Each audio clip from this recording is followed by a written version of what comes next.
Welcome to Demystify Magic with Molly and Madison. I'm Molly, a former skeptic turned full-time energy healer and teacher. And I'm Madison, a born and raised witch running my family's crystal shop. And we're here to explore all things woo through the lens of both science and spirituality so that you can find the moments of magic in your everyday life and create an intentional spiritual practice.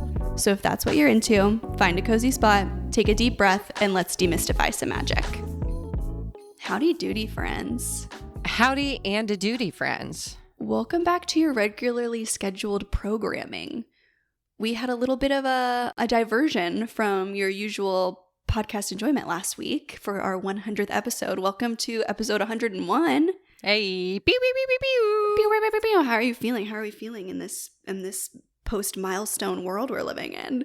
I'm feeling great. I'm feeling a little bit worried because depending on how the next couple of days goes, I may have to live stream Sweat Into the Oldies 3 by Richard Simmons because I did promise that if we got 100 paid subs on our Patreon, I would do that. So if you would like to sweat to the oldies with me and also listen to our bonus podcast and also support this show, head to demystifymagic.com. Check out our merch. Check out our Patreon. We're having a lot of fun over there. We started a group chat that is just absolutely chaotic. I'm having so much fun.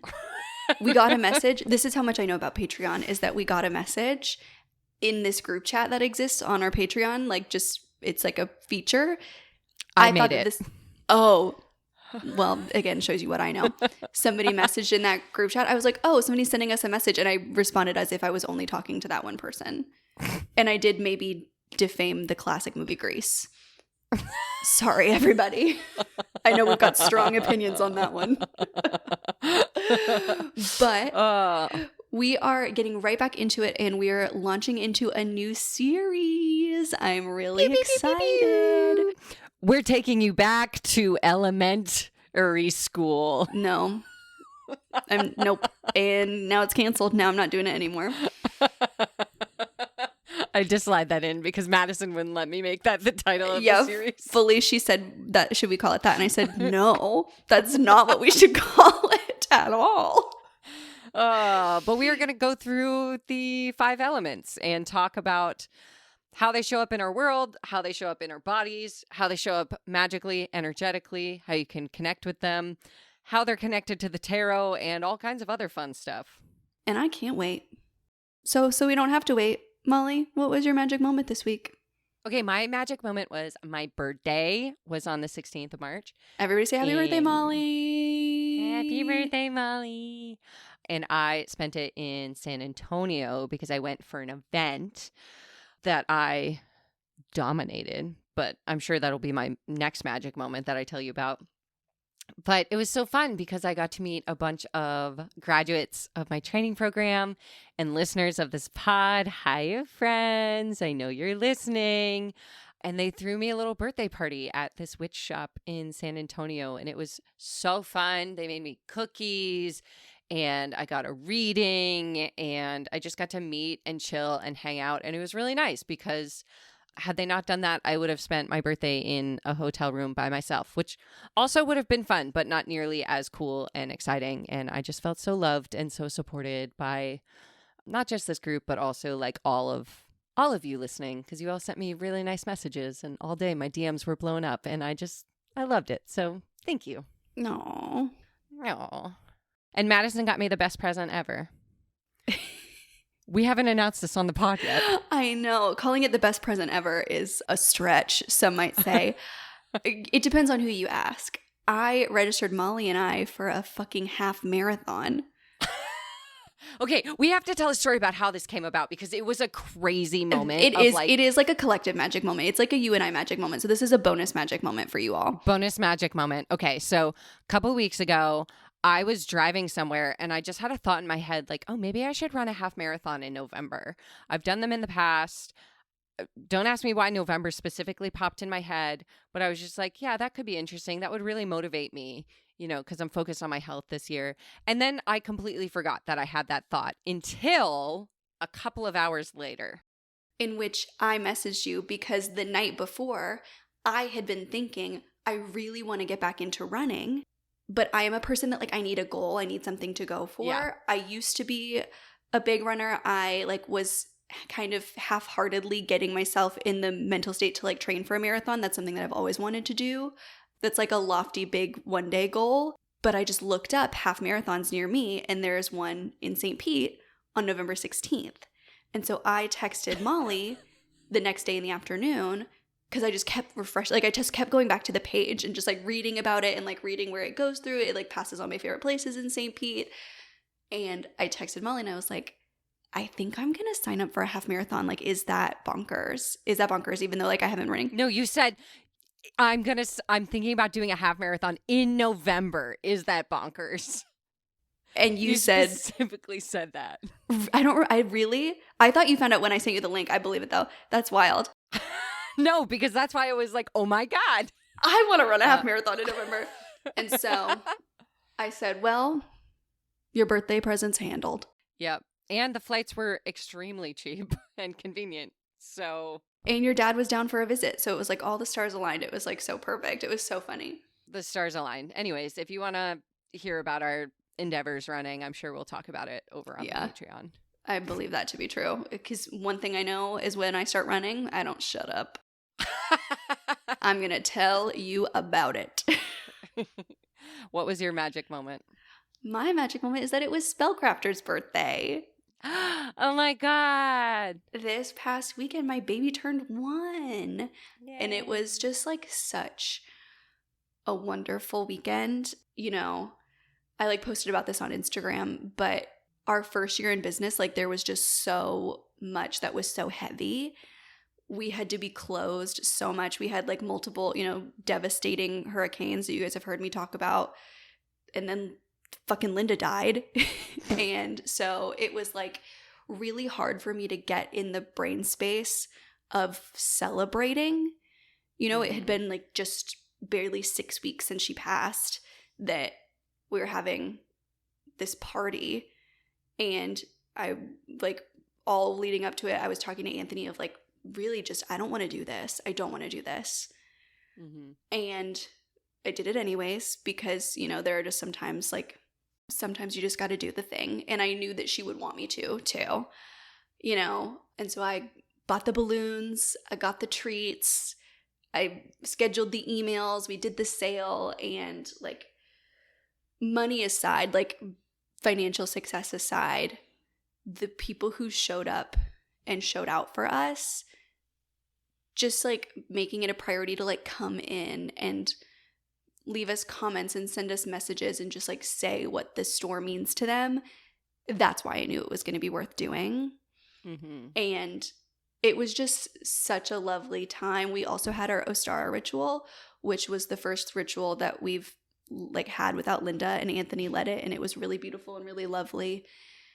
And like there was just a lot of space being held, I guess. Like we were just be able to be so honest and say like our friend used to lead these and now she's no longer here, and so like we made a candle for her all together as like a part of the ritual. And you know, just like had the space to honor her in a sacred space, and everybody was really like supportive and excited about it. I don't know, it was exactly what it needed to be. And I think that is what made it so magic, is that I felt like she was there and she was like bringing people to me so I would know that we had done the right thing. It was just so good. And I'm so grateful. So many of you guys listening like placed online orders and sent us messages and well wishes, and it just means a lot to me. You guys mean a lot to me. The store means a lot to me. The St. Pete community means a lot to me. I was like, oh, I am the luckiest person ever. You mean a lot to me. You mean a lot to me. Stop, fun. I'll cry. I've been an emotional wreck. Don't cry. Don't cry. Don't cry. Don't cry for me, Argentina. Don't know it. Oh, God. Evita? Huh? Evita Peron, La Santa Peronista. I don't actually know the words. It's been years. Anyway, let's set the stage. Set the stage. Speaking of stages, let's set this one. Let's set this one.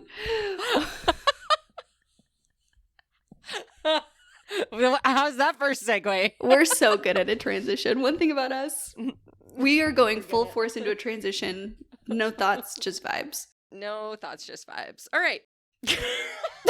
All right. All right. So here's our plan for talking about the elements is we really want to approach this through the lenses of the different practices that we are connected to and called to. And so we are going to be kind of creating like a fusion. Instead of just talking about the element from one perspective, we're going to talk about it from a couple of different perspectives. We're going to talk about it through the lens of traditional Chinese medicine, even though they don't directly overlap with like the Western witchcraft version of elements. I think it's really helpful to have that kind of perspective. We're also going to tie in the chakras. So if you've listened to that series, or if you want to dive deeper into an element, you can refer back to that series. We're going to talk about them through the lens of tarot, crystals, and we're going to give you some rituals to connect with each element. Yeah, I'm specifically really excited. I love when you talk about traditional Chinese medicine. And I think what I'm weirdly more excited that there's not a ton of overlap. Like, it gives us this really beautiful segue to talk about something that you know a lot about that I know next to nothing. And so we're going to go a little bit outside the scope of what you would originally think of when you think about each of these elements, and kind of like we're going to show you where there is overlap and where there isn't. And I don't know. I think that that's going to be really fun. I'm excited about it. And so we had a little bit of a debate on which element we should start with. But Molly made the excellent point of, we always say to start with the root. And so we are starting with the element that is most closely tied to the root, which will surprise none of you, is earth. Okay, tiny detour because this is too good not to share. This episode is sponsored by Conscious Seed. Okay, real talk. If you've ever forgotten Mercury retrograde again and wondered why your life suddenly feels like a cursed group project, then it's time to let Chelsea Joelle be your cosmic Google Calendar fairy. Chelsea, who you might remember from our astrology episode, is the magical force behind Conscious Seed, and she created a digital astrology calendar that syncs with your Google Calendar. So your astrology is literally integrated into your daily life. No more guessing when Venus is doing a backflip or when it's time to stop texting your ex. It's like a love note from the universe that actually reminds you when to schedule rest, reflection, and that new moon ritual you swore you'd do. And it's not just dates. It's guidance, insight, and honestly, a mindfulness tool disguised as a calendar. Use code DEMYSTIFYMAGIC for 10% off at the link in the description of this episode and get synced with the stars on purpose. Your nervous system will thank you. Your ex, probably not. Thank you again to Conscious Seed for sponsoring this episode. Let's re-enter the chat, shall we? Yes. So Earth, as you may be able to guess based on its name, is associated with nature. So everything from the ground, the soil, to plant life, vegetation, etc. And so we can think of the element of earth as like creating stability and nourishment. And from traditional Chinese medicine perspective, we can think of the earth element as representing our ability to digest both nutrients and also information. Oh, that's interesting.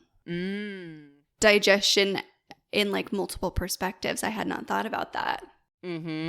Yeah, because the whole like premise of traditional Chinese medicine is that we are a microcosm of the macrocosm. So what's happening in our body is reflected in our mind, is reflected in nature. And so yeah, sometimes when we have like struggles digesting information, we can feel kind of like our digestion slow down and our motivation becomes sluggish. So earth element is connected to the organs of the spleen and the stomach. And I always remember the spleen as like the motivation organ in traditional Chinese medicine. It's like your get up and go. It's like the organ that's depleted when you feel kind of blah, when you feel like you're struggling to do the thing. We look to the spleen. And oftentimes what the spleen needs is nourishment. And in order to truly like absorb nutrients from our environment, from our community, from our food, we need to be able to digest and transform that support and those nutrients. And in order to digest and transform those nutrients, we need to be on solid ground. Remember when we talked about in the root chakra episode, and probably in every episode of this podcast ever, at some point, I have mentioned to you that your brain doesn't know the difference between something that stresses you out and a tiger chasing you. It literally thinks you're being chased by a tiger. And when that happens, all of your resources get diverted to survival. And so your digestion literally slows down. When we do not feel stable, when we do not feel that sense of security, when we don't feel grounded, we are physically unable to digest and absorb nutrients. Again, nutrients could be from the earth itself, from our environment, from our food, but also love and support of others, of ourselves.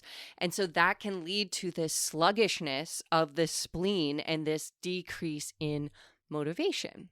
And so one of the ways that we can think about connecting with the earth is activities that promote that grounding and stability. So spending time in nature, getting close to the ground, literally like lying on the floor, sitting on the floor. If you are a floor sitter, you know. Practicing yoga, doing mindfulness activities. And then in terms of food, think about things that grow in the earth. So root vegetables, carrots, squash, potatoes, things that grow really, really close to the soil, like grains. Thinking about those things that really create that stability in our meals, right? The carby, starchy vegetables that sort of round out the meal and make it feel really nourishing are super, super important to the spleen, the stomach, and the earth element. And when we are working in balance with the earth element, we can feel more centered, grounded, and content. Versus when we're out of balance, this can show up as worry, overthinking, and anxiety. I actually really love that we're starting with earth because I feel like this is an element that has a lot of overlap with TCM. Mm-hmm. And so really quick, can you say what the 5 elements are in traditional Chinese medicine? Just so going forward, everybody knows like what will and won't be, you know? Yes. So the 5 elements are wood, fire, earth, metal, and water. And they represent cycles and relationships rather than like individual forces. I just think it's so cool that metal and wood are considered elements. I don't know. I mean, like that just feels very like it's so tactile, which I think is something that makes like the elements hard to connect with on like a spiritual level, on a like in a magical way, because they are outside of earth and water, I guess. Really, it's just like fire and air. But like they are just so, to me, they feel almost like separate. Yeah. And there's like, I've come up with really cool ways to like remember what the associations are based on them. I'm not going to spoil it for you, but when we get to the air episode, you will know what I mean. Cliffhanger. Love it. I found myself really starting to connect with the idea of the elements through tarot. That was like my first understanding of how they show up other than like their physical representation. Mm-hmm. You know, to me, before I really started learning and understanding tarot, earth was sticking my fingers in the dirt, you know, like that's what earth meant rather than this like understanding of earth is what supports you. It's what keeps you upright. It's literally what is underneath your feet that makes it possible for you to take that next step. And so in tarot, the suit of pentacles is what's associated with earth. And when there's a lot of pentacles in a tarot spread, it is very similar to what you were talking about in TCM. It's very much in that grounded energy, but it's also really tied to anything that's like in the physical. Mm-hmm. Anything that you can touch, anything that's like in your real life, especially when you're divining, when you're reading tarot, a lot of what you're talking about is often mental or spiritual. You know, it's about your inner world. Mm-hmm. Is kind of how I would describe a lot of like most of the other elements. Mm-hmm. Earth is everything in your outer world. Yeah. So like your home, your finances, your shoes. Deeply tied to money and the idea of abundance. Mm-hmm. If you go through like a tarot book and read the descriptions of each of the cards in the suit of pentacles, there will be money will be mentioned more often than not. Yeah. Because when we go back to that idea of support and nourishment, that is so deeply tied to your finances. Mm-hmm. Yeah. And if we hearken back to the root chakra, which is so tied to the element of earth as well, that is so deeply tied to finances as well. It's that sense of safety, security, and belonging. Mm-hmm. I have what I need. My basic needs are met. I do not have to worry about where my next meal is coming from or whether my house or car is going to be repossessed.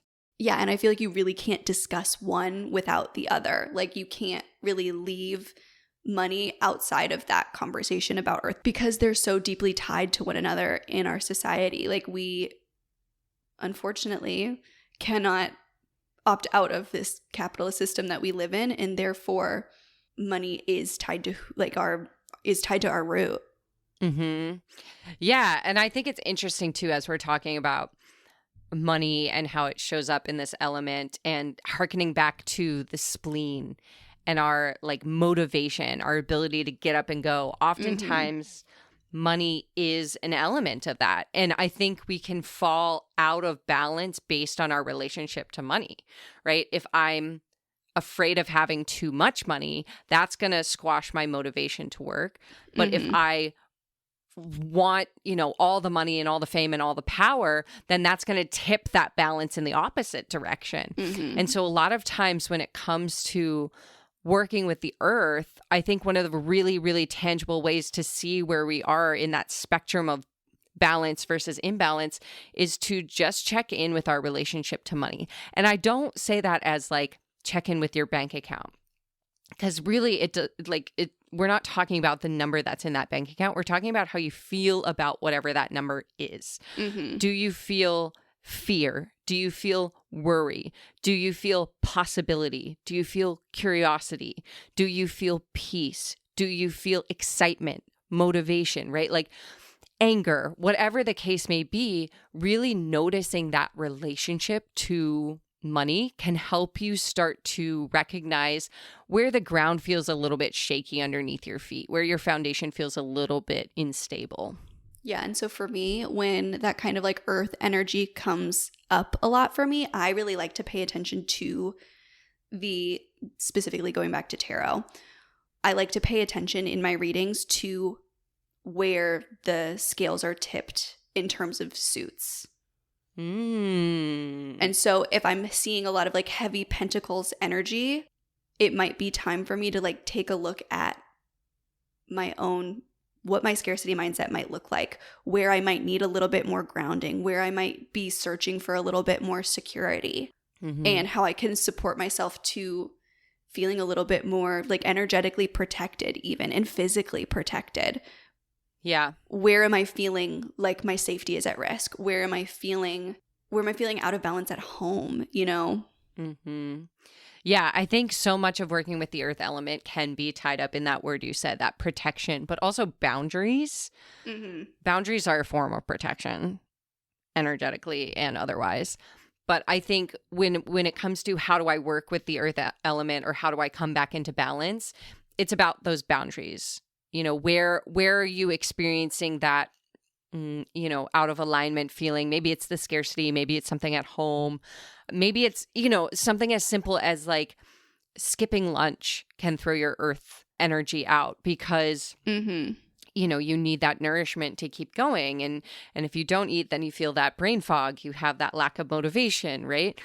You feel like that worry can start to creep in. That anxiety becomes so much easier to connect with. And so we can look at like our rituals and our boundaries around taking lunch. Like how many of you listening don't take a lunch break, or if you do, you don't clock out for it, or if you do, you sit at your desk and you work through lunch. I know Madison and I literally both did that today, so we're not calling anyone out. As there's literally a half-eaten pre-made meal from the grocery store sitting next to my laptop in this moment. I have a bowl of Lucky Charms next to me. We're doing great. We are doing great. For me, I think boundaries are so deeply tied to both earth and air as elements. Mm-hmm. And earth to me is like the physical boundary. You know, people could say that walls are boundaries, you know, like my walls are here to say, the walls of my home are here to say you cannot enter. Yeah. You know? And so it is like those boundaries around I will nourish myself. I will care for myself. Today, I feel like I really channeled some earth energy because I washed my fucking hair when I really didn't want to. You know? Proud of you. I will care for myself. I will tend to myself. Where air, we'll talk about this a little bit more in that episode, is so tied to communication. That's the verbal boundary. And I think that like so much of what we're going to talk about is going to be the interconnectedness of those elements, because you can't have one without the other. You know, you can't have the verbal boundary without the physical boundary, and you can't have the physical without the verbal. I mean, you can, it just doesn't work very well. Yeah, you can't set the verbal boundary unless you feel safe and taken care of, and you can't feel safe and taken care of if you're not setting verbal boundaries. Yes, exactly. So let's throw some ideas of how you can work with the earth element. Maybe if you're listening to this in real time, or if you listen to us once a week, you spend the next week connecting with the earth and then moving on to the next element and really like embodying some of these practices in your day-to-day life. I love that idea, like that little challenge. That's your challenge. It's Earth Week. It's Earth Week, oh my God, everyone. It's Earth. Isn't there an Earth Day in April? I think it's late April. We're early. We fucked this timing up. We fucked this up. When is Earth Day? I'm Googling. Guys, 24th. I'm going to say April 24th. That's my guess. I think April 21st. Ah, damn it. April 22nd, 2025. We were so close. It. All right, we're in between. Well, you will be fully prepared for Earth Day. Yes, exactly. You'll have so much practice by Earth Day. Don't even worry about it. Yeah.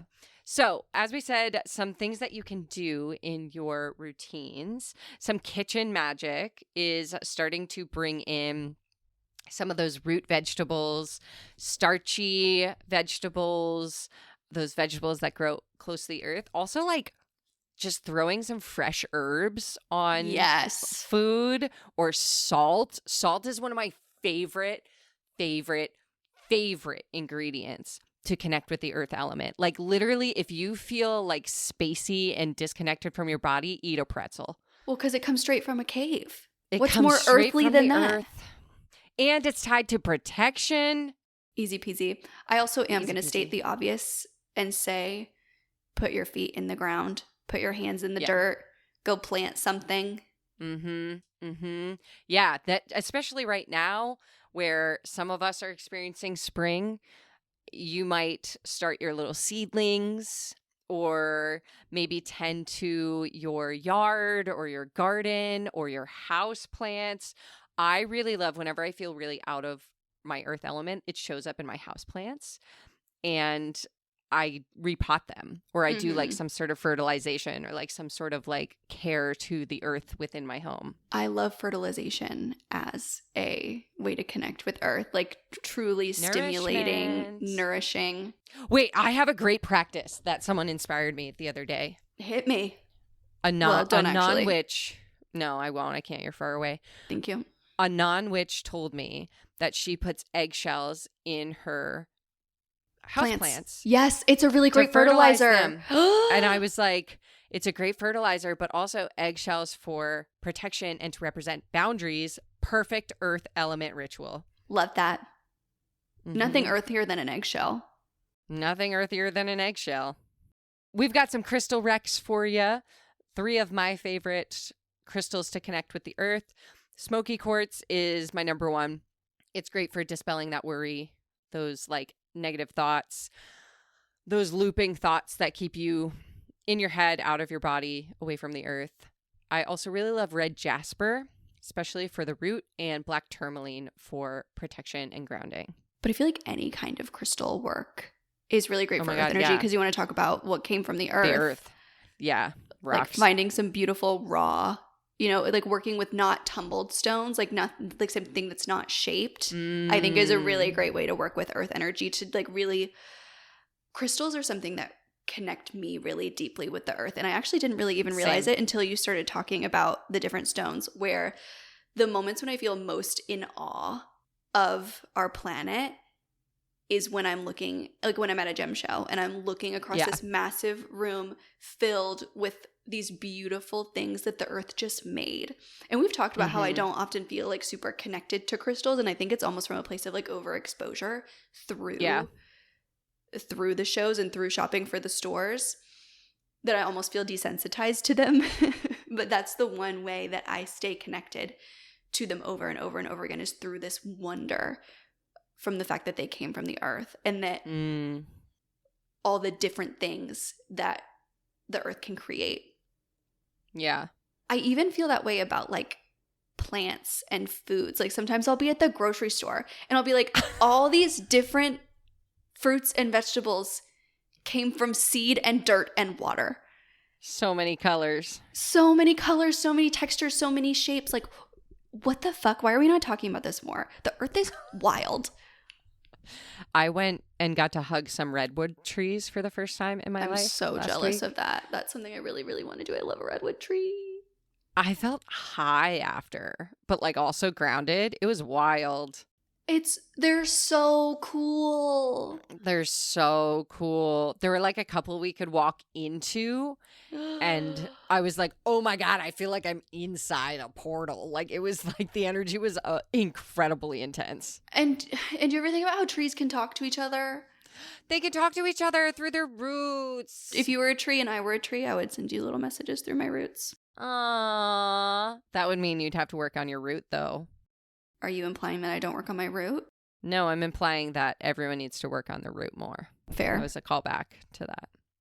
Anyway, trees. Trees, my favorite ritual when you're feeling nervous or worried. It's going to sound so silly, but I promise you, I went to this event last week and it involved public speaking. And I was the only one in the group that was really super comfortable public speaking. There's like a bunch of people who were super nervous. And I was like, y'all do this. And they felt better. So you go up to a tree, you hug the tree, you feel your feet on the ground, and you ask the tree to take your nervous energy and transmute it into confidence or power or whatever you feel like you need. And just like the trees can take the carbon dioxide and transmute it into oxygen for us to breathe, it can do that with your worries or your nervous energy. I love that. They're used to. So when I was growing up, my mom and I lived behind my grandparents. So like our backyards touched, and right where they met, the two backyards, there was this tree that truly, while you were talking, I remember, like I had this memory resurgence of this tree that I would talk to as a kid. And I would like try to find letters and words in the lines of its bark. That's cute. And I would like make little messages for myself, and then I would respond to the tree. It was really tender, and I just remembered it, and I hope that tree's still there. I hope so too. All right. Did we do it? Did we do the earth? I think we did the earth. Look at us. We've done it. We did it. The whole earth. The whole earth. We covered every inch. Every inch of that dang earth. All right. Well, yep. Uh-huh. I hope you guys are as excited for this series as we are. Leave a comment, shoot us a DM, tell us what you think, tell us how you connect with Earth's energy, tell us how Earth energy shows up for you. And if you want to hear more uncontained, purely chaotic yapping, come to the Patreon. Yeah. It's going to be great. Yeah, it is. It is chaotic. You're If you gonna want love a it. teaser of that, if you want a teaser of it, reminder, we have one in the 100th episode. Spectacular. Yeah, and we will see you next week for air. Everybody take a deep breath. Bye. Thanks for listening to Demystify Magic with Molly and Madison. If you want to learn more about us, you can find all our links in the show notes. We'd love to know what you think of today's episode, so drop us a review or give us a shout out on social media. And don't forget to let us know your magical moment of the week. Okay, love you. Bye.